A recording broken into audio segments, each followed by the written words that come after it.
بسم الله الرحمن الرحيم، والصلاة والسلام على سيدنا محمد وعلى آله وصحبه أجمعين. مساء الخير عليكم جميعا، يا رب تكونوا بخير. كل سنة وانتم طيبين وبألف خير وصحة وسعادة يا رب. هنعمله النهاردة مع بعض رز بلبن حلو كده وبمقادير بسيطة جدا، وطعمه بيبقى طعم المحلات بره، بس كمان بيبقى أحلى وأنضف. فاحنا هنعمله جزء كده بجوز هند وزبيب، وهنعمله جزء تاني في بريم كده في الفرن. انا معايا هنا كوبايه رز. انا عايزه اقول لكم كوبايه الرز دي انا غسلها كويس قوي. تمام. فالكوبايه دي هنعمله منها كميه حلوه ان شاء الله. ومعايا هنا كيس نشا، ومعايا هنا كوبايه سكر. طبعا السكر ده حسب الرغبه، حابه تضيفي سكر زياده عن كده مفيش مشاكل. وكيس فانيليا. بس كوبايه السكر دي بتحليه وبتخليه محلي معانا. ومعانا هنا كيلو لبن، انا واخده بس منه كوبايه، يعني هو في مقدار كيلو الا ربع لبن كده.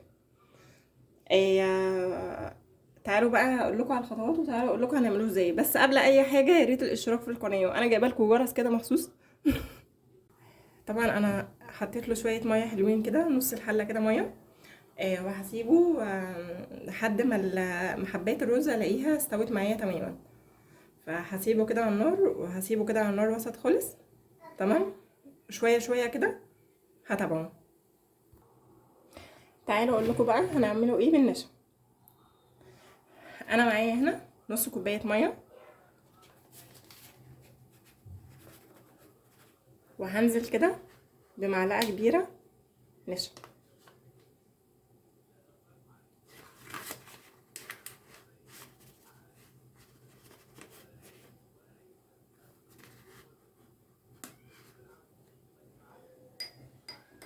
هنقلبها شويه كويس قوي كده.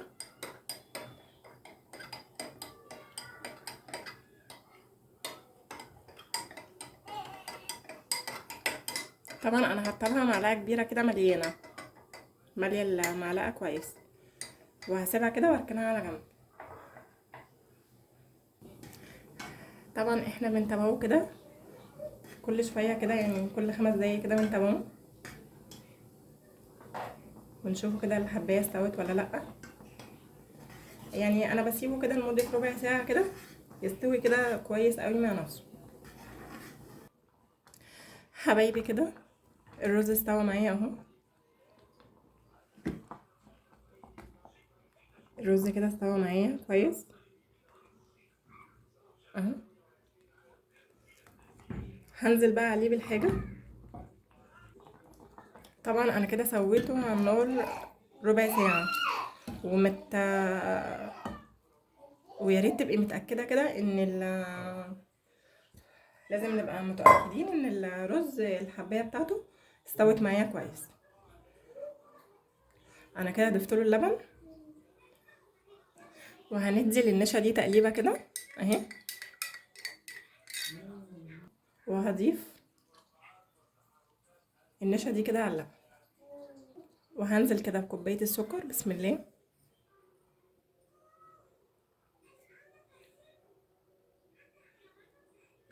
وهننزله كده بكيس الفانيليا. نديله بقى تقليبه حلوه كده، وبرده نتابعوه كل شويه كده عشان بس ما يلزقش مننا في الحله ويشرب اللبن بتاعه. حبايبي ده الرز اهو. عايزه اقول لكم كوبايه الرز ما شاء الله مطلعه معايا كميه حلوه قوي.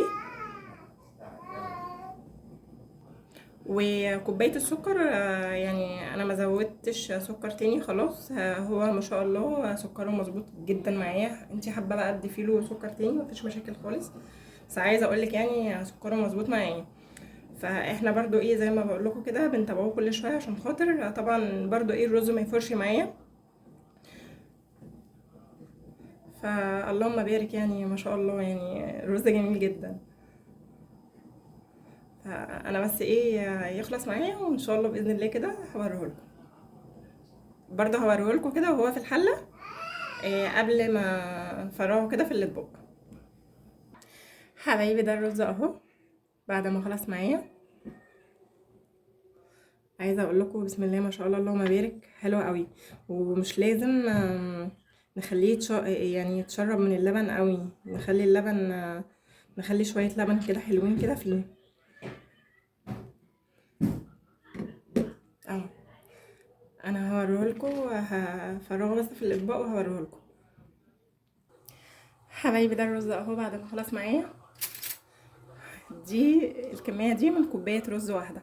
وعايزه اقول لكم ما شاء الله البريم بياخد رز، يعني بياخد كميه رز حلوه، يعني ممكن مثلا ياخد 4 سلاطين من دول او 3 سلاطين مثلا. فعايزه اقول لكم ما شاء الله يعني حلو جدا، يعني طعمه حلو والله.